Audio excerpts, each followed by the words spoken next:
Well, good morning, everyone. My name is Michael Makin. I'm the chair of the Contemporary Issues Committee, and I'm delighted to welcome you to our monthly second Sunday series. Before I introduce our speaker, I'd like to tell you two administrative things. One, we're about to have one of our spring meetings to discuss next year's program, and we always welcome suggestions for topics, especially if those suggestions come along with a suggested speaker. So please contact one of us, me or someone else, or one of our pastors, they're ex officio members of the committee, with your suggestions. And the second thing I have to say is we will be 2 members short by the end of this year. So if you would like to serve on this committee, it's not very onerous, and it's good to have a variety of people, a variety of ages, variety of backgrounds, so we can provide a variety of topics for you. So if you'd like to serve on this committee next year, please let me know, or again, let one of our pastors know. Well, I'd also like to thank Eric, in his absence, for giving a wonderful preface to today's talk, because the topic that Eric gave his sermon on, I think, is very, very apposite for today's talk, which is from Mattie Levy. And I'm delighted to introduce her. She's a very, very talented and remarkable young woman.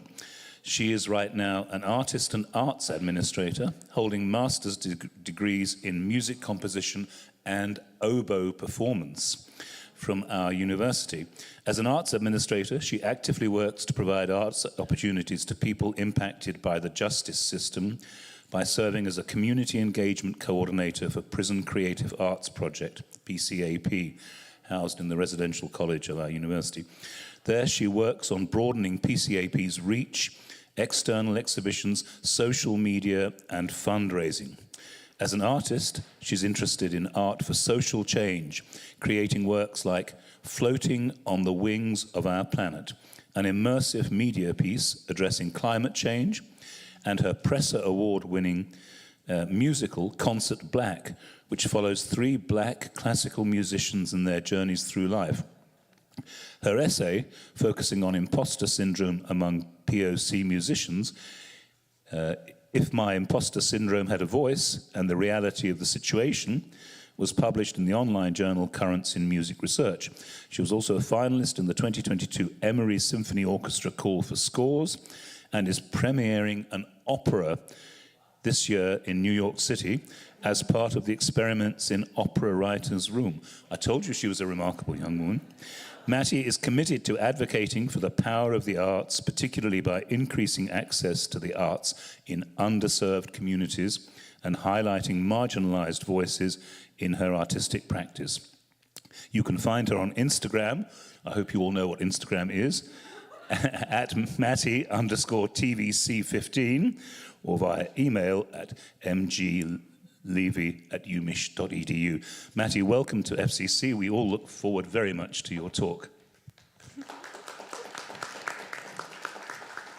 Thank you, thank you, thank you. I'm going to get myself set up here for a second.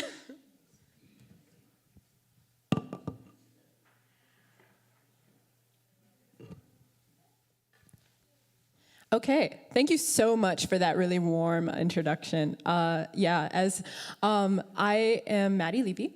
I am the Community Engagement Coordinator for Prison Creative Arts Project. I'm also an artist myself and an arts administrator. I was at your service this morning and I really enjoyed it. Your choir is amazing. So I was just really impressed, and what a beautiful organ and a beautiful organist and the beautiful music that was made. So always love hearing music in these settings because it's just always so beautiful. And the hymns are wonderful. So today I'm going to talk about Prison Creative Arts Project and the work that we do.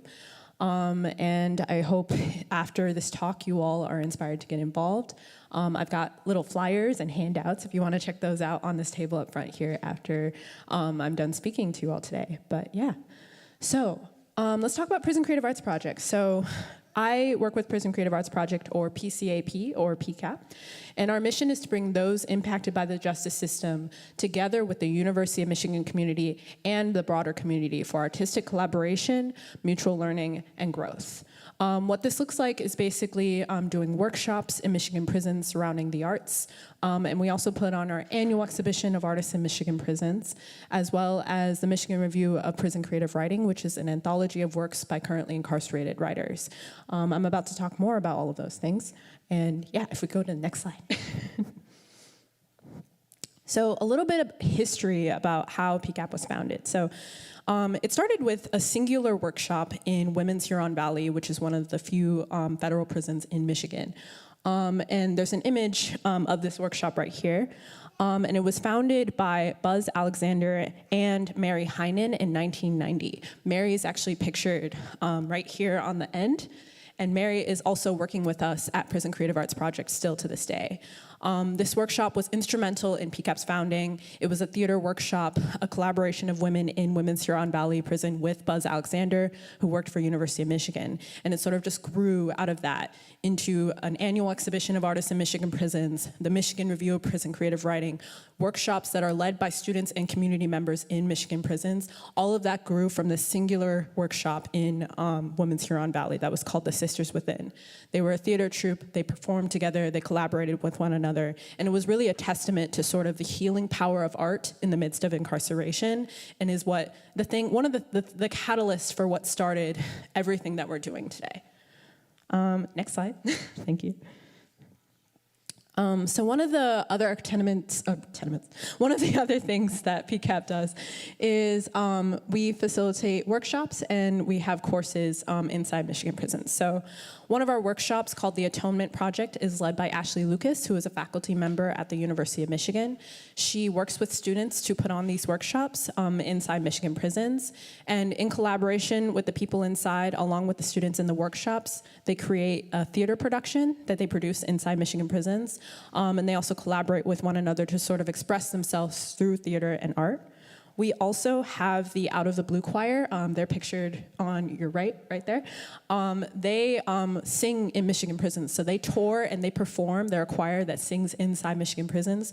This choir is by audition, but it's open to anyone. It's primarily University of Michigan students, but community members are also welcome to perform in the choir and sing inside Michigan prisons. Again, it's a testament to the healing power of art. We hear from artists inside talking about the impact of this choir, the impact of these workshops, providing opportunities for people to express themselves through art and really facilitate that human connection within art, because knowing that people are from different circumstances, obviously a University of Michigan student has different circumstances than a student inside Michigan prisons, but through these programs they're able to connect and talk with one another and learn from one another through the arts. Next slide, thank you. So another aspect of Prison Creative Arts Project, and I know it's a lot of different things, so I'll definitely leave questions at the end, but is we put on our Michigan Review of Prison Creative Writing. So these are all different volumes of our Michigan Review of Prison Creative Writing. My Lines Lay Before Me, which is the one in the middle, that's our most recent volume.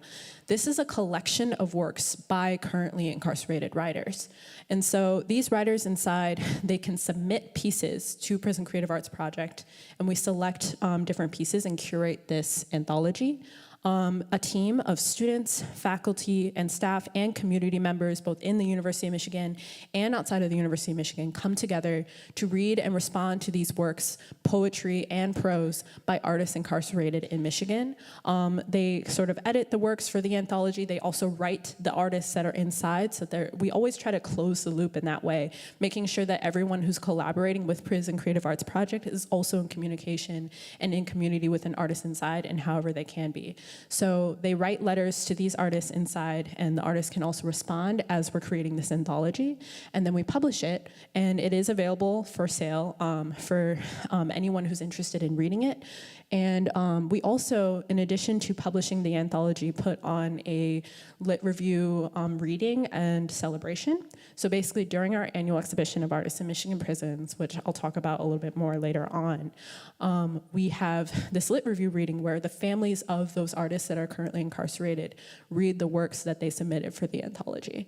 And it's just a really great opportunity for them to feel connected to their family members when they can't always be connected to them, as well as the general public to hear about the work that these artists are doing. Next slide, thank you. All right, so now talking about the annual exhibition of artists in Michigan prisons. So this annual exhibition of artists in Michigan prisons is the largest exhibition of incarcerated artists in the US, possibly global, but we're not sure about that, but I'm pretty sure it might be the largest of its kind in the world, but definitely the largest of its kind in the US. It features over 500, last year was over 500, this year it's over 700 pieces of artwork by currently incarcerated artists.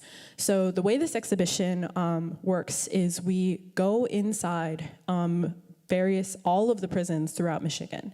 And our curatorial specialist, Emily Chase, along with a team of students, volunteers, faculty members at the University of Michigan, go inside and meet with the artists and talk to them about their artwork.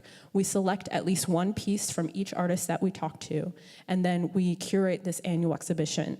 And what's great about it is the annual exhibition artworks are available for sale, and those proceeds go directly back to the artists inside so that they can use them for commissary funds or anything else that they need. So it's not only an opportunity for artists to showcase their artwork and showcase the work that they're doing and find healing through art, but they're also able to gain profits from the works that are sold in the annual exhibition. So this image, these images here and the image that you saw before were all images by currently incarcerated artists. So the one on the left is by Jerry Metcalf. He has been a PCAP artist for several years now, creating lots of sort of splatter paint works that are here. And then the one on the right is by Isaac Evans. We get, in the annual exhibition, there are a variety of different artworks, both 3D pieces, paint, and drawings. Obviously, as you can imagine, different artists inside Michigan prisons have like different access to different materials, right? So not everyone has the ability to paint works like this. But we select artworks regardless of the medium, so we have a variety of different works that are just made from pencil. We have 3D works made from toilet paper and soap. It's amazing the amount of artwork and the way that these artists are able to go in and create despite the circumstances that they're faced with. Next slide, please. Thank you. All right, to talk a little bit more about the curation of the annual exhibition. So these are some images from our curation process. As I said, led by our curatorial specialist, Emily Chase, along with a team of students, faculty, staff, and community members, we literally go into Michigan prisons and talk to each artist that we curate from the annual exhibition. There are some facilities that don't let us talk to the artist. It kind of depends on which facility we're at, but the majority of them allow us to actually meet and talk to the artists that we're working with. They tell us about their artistic process. They tell us about the time that they spent in that work. Sometimes we're able to take pictures like these ones, most of the time not, but overall we use these so that we can really build this connection with the artists inside so that they can feel heard and so that they understand how their artwork is going to be displayed in the annual exhibition. And as I said earlier, after this curation process, all of the works are displayed in the Duderstadt Center Gallery at the University of Michigan campus. This year we're displaying over 800 pieces of artwork, and as I mentioned earlier, they retain profits from the works that are sold at the annual exhibition. So just to reiterate, it's an incredible effort to not only allow people to find healing through art, but they're also able to sell their artworks if they want so that they can use those funds for what they need. Next slide. These are some more images of the curation process. So after we select the artwork, and again, artists inside, they can show us any number of artworks that they want. We always select at least one piece of artwork from artists inside. We try to select as many as we can, but again, it's like 800 pieces of artwork, so we always just try to select at least one piece of work by any incarcerated artist that submits to us. But once we receive all of that artwork, we kind of come together in what we call our exhibition design meeting. And it's a collaboratory meeting of students, faculty, staff, University of Michigan community members, formerly incarcerated people, as well as other community members. And we come together to sort of talk about the themes that are present in the artwork to sort of design how the gallery is going to look like that year. And so we have discussions, we find, common threads of information. Like last year, we had different themes called sense of self. There were a lot of pieces of work that were showing like how somebody has felt in finding their sense of self. So we looked through, there was a theme of identity one year as well, but we basically analyzed the artwork. It's like a 3-hour, 4-hour meeting on a Saturday where we're analyzing all 800 pieces to try to find commonalities, find common threads of information so that we are displaying this artwork in the most intentional way that we can. Next slide. Just more images of the annual exhibition. So that chessboard there was something that was literally created inside a Michigan prison. I don't know if you can see it, but if you can't see it, you can come up to me afterwards and I'll show you. But that chessboard was something that was created by an artist inside Michigan prisons. That artwork that you see on the right image, all of this artwork is created by artists inside Michigan prisons. And so it's, like I said before, they use whatever materials that they have. Some artists are able to afford paints, color pencils, all that kinds of stuff, so they use it. Some artists are simply working with pencils. Some artists are working with other forms of graphite. Some artists are folding paper. Some artists are using toilet paper and soap. There's a wide variety of mediums and ways of creating art that is showcased, and it's all available at the annual exhibition.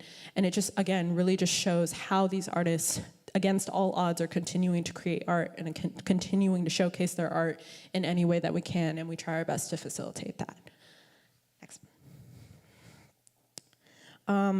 In addition to showcasing the annual exhibition, so the annual exhibition presents itself in a variety of forms. So we have our in-person exhibition at the Duderstadt Gallery that's happening this year. Shout out March 17th through 31st in the Duderstadt Gallery on the university.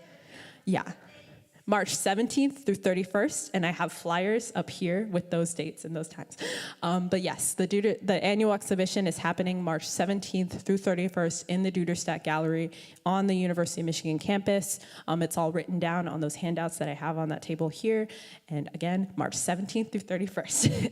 And thank you for that. On the University of Michigan campus. If you can't make it out in person, we also showcase all of the works in the annual exhibition online. So you're able to access that from the Prison Creative Arts Project website. You can Google Prison Creative Arts Project and navigate to digital exhibition. And we upload images of all of the artwork inside the annual exhibition on that website.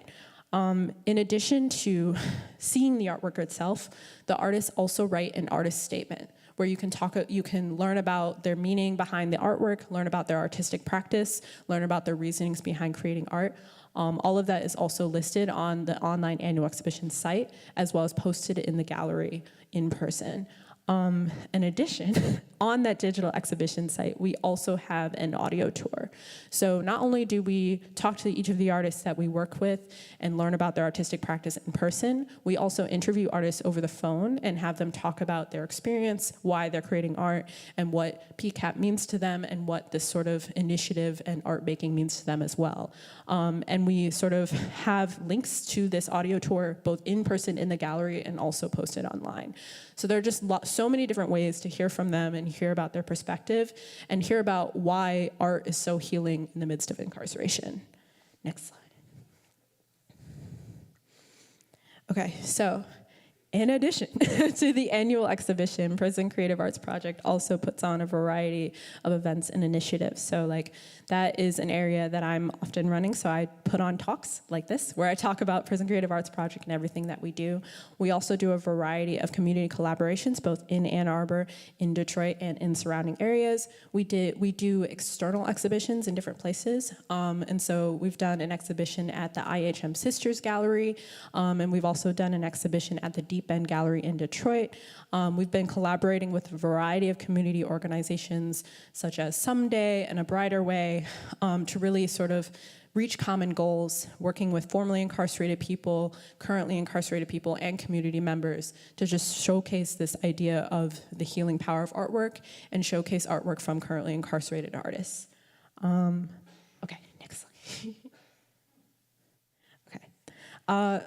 One last thing I wanted to leave you all with, this is a testimonial from an artist who has created work inside the annual exhibition, and I'll read it out loud just because the text is a little small, but actually I have it over here. I'm going to read it over here. Okay. So this is, I will read slowly. Yes, thank you. Appreciate it. Okay. This is from Chris Stankovich, who is an artist that was participating in the annual exhibition. Art helps us to see new perspectives. And when I say art, I don't just mean that someone learns to draw and they stop desiring to do criminal activities.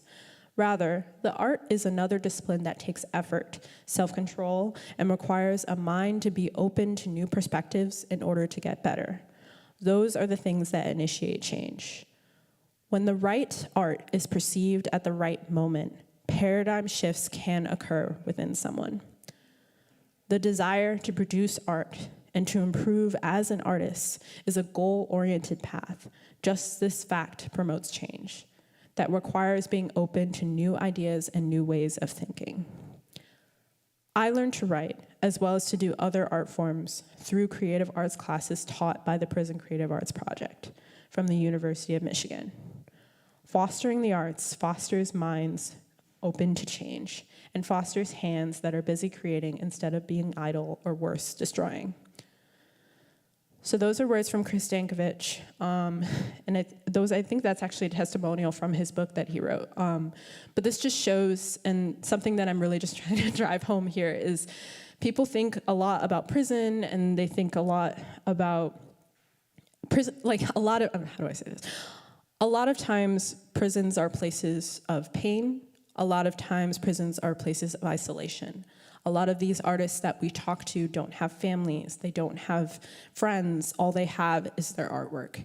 And that is something that is both heart-wrenching, but it's also something that's beautiful to know that art can be there for people in the midst of these most difficult circumstances. Definitely opening it to questions.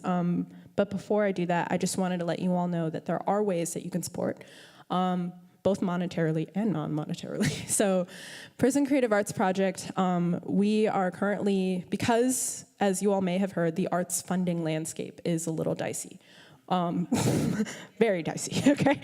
We know, okay? Now, one thing that I hear a lot is, oh, you're in University of Michigan. You have lots of money. University of Michigan is only paying for our salaries. So I'm getting paid through University of Michigan. That's good. But the annual exhibition, the cost that it puts to put up 800 pieces of artwork, travel to all of the Michigan prisons, putting on our external events and programs, all of that is from donors and grants that we are actively applying to. And so all of that just to say, if you feel so inclined or if you are ever finding a way to get involved, one way is to do it by submitting a donation. We have donation handouts on that table right there. You can also talk to me more about it if you're wondering about where those donations go. They're all to support the annual exhibition. They're all for hanging artwork, putting up those pieces, travel to Michigan prisons, shipping, everything that happens to make the annual exhibition occur. All of the donations go directly towards that. It's a feedback loop, because when you support the annual exhibition, you're supporting artists who are able to sell their artwork in order to gain profit for their commissary funds. The annual exhibition is the only time that the Michigan Department of Corrections allows the artists to make profits from their artwork. That is the only time that they're allowed to get that monetary compensation back. So that's kind of the importance of supporting the annual exhibition, so that we can continue that feedback loop, so that we can continue fostering healing through artwork, and so that those artists can continue to get those profits back. So no pressure. There are other ways to get involved. You can come to the annual exhibition. We allow people during the annual exhibition to write to artists so that they can get a response letter to their artwork. So you can write to artists during the exhibition. Details about that, you could ask me. There's QR codes on those handouts, and we'll be posting details there soon. And you can volunteer for our programs. We post volunteer opportunities. We have a newsletter that I have a link to for people to sign up to. So there are plenty of ways to support, but that is also a way you can support. So next slide actually has that QR code, sorry. Yeah, plenty of ways to support, but that is one way that you can do it, along with volunteering and just supporting our programs and being there for those artists. Next slide. All right, questions? Comments? Yeah.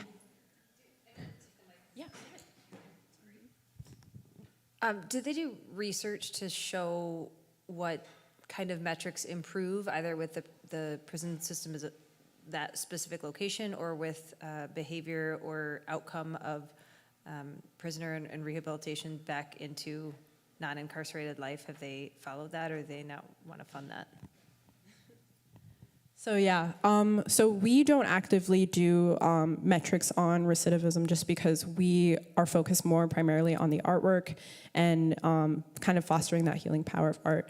But we do get just lots of testimonials from formerly incarcerated artists, from currently incarcerated artists letters and messages talking about how this art was instrumental in them like continuing their life beyond, you know, prison and beyond wrongdoing or everything like that. So we don't necessarily do particular statistic gathering on those things, but we hear it and we see it.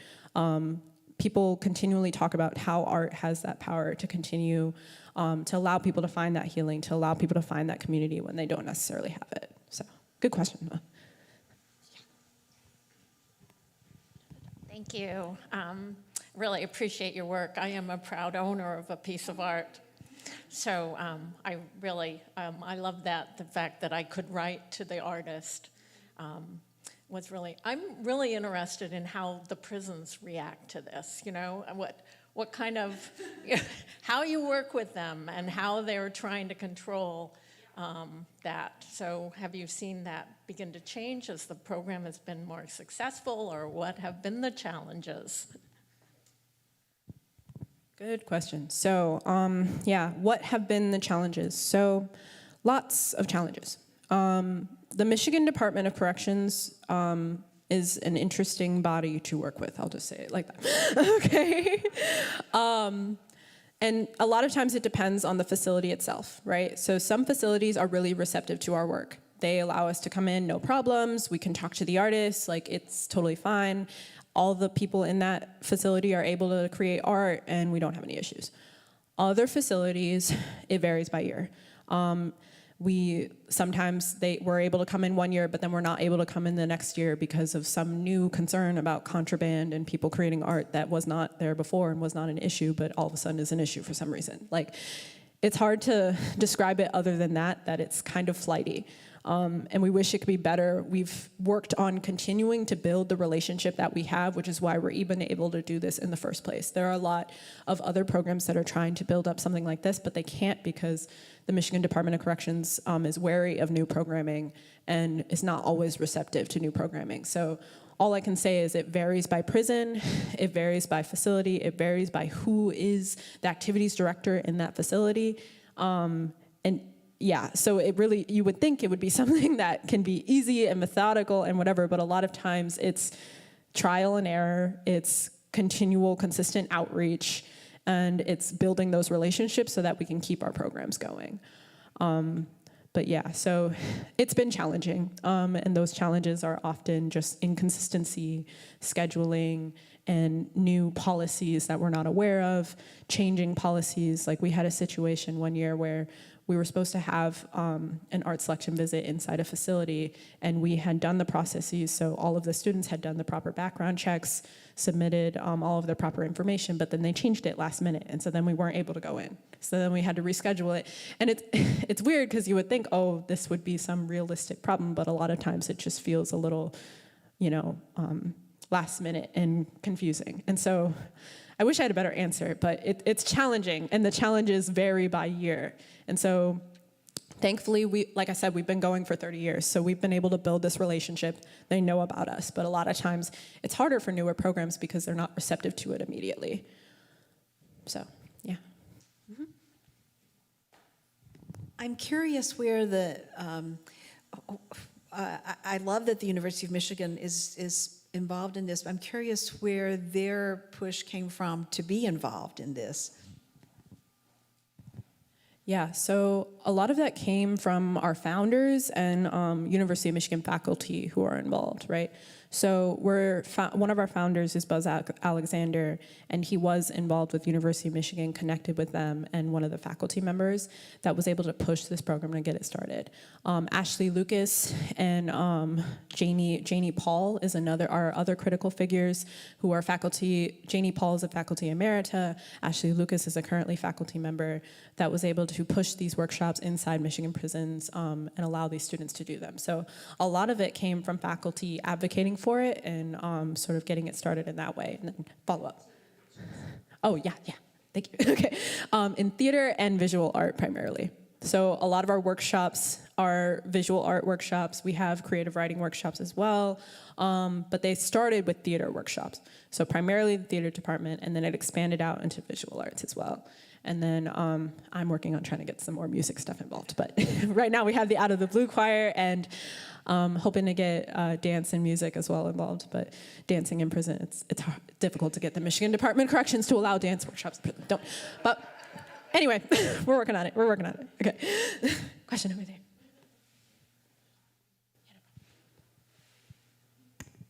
I highly recommend making an effort to get there, which is harder and harder for me as I'm really handicapped and have to walk a long way usually to get there. I don't go on opening night. I don't really drive at night. But opening night, so many of the great pictures already have red dots. So you cannot get the one that absolutely, no matter how much it costs. And the range of cost is considerable. So you can get a $25 or $30, but you can go up to what, 500 or more? Or more. Okay, I've gotten at least 4 pictures, which are prominently displayed in my house, which is full of my daughter's pictures. But that's the other thing that I have, and I know right where they are, right, and I recently had to move one to make room for it, something else, but I put it up where actually people can see it when I'm on Zoom. And people comment. And it was a picture that I went there with my grandsons and daughter, who's an artist, and basically promised the grandsons that whatever, I would buy it for them. And one found one right away, not cheap, but he found it. It's right around his birthday, like $250, but that was really spoke to him. And he had me, told me about it, why he chose it. Anyway, I hadn't gotten anything.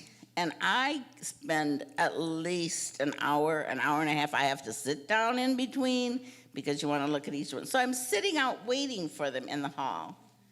But there's one picture of a beautiful butterfly that's placed exactly where somebody sitting in the hall would see it and convoke, because I think they do a great job of displaying them. I really do. And now I have it in my house where I can, and people comment on it, and a Zoom talk. What a great picture. So I wish I could go early. I don't think I couldn't do it that late at night and beat other people. There was one person who did a cross-stitch picture of a Michigan field and sky, which I could exactly picture seeing in my neighborhood. And it said how many hours he had spent doing this. Of course, it was sold already when but it was from a photograph, and it looked clearer than a photograph. So I highly recommend going. One of the most recent ones I got had a different signature on the front from the one they listed on the back.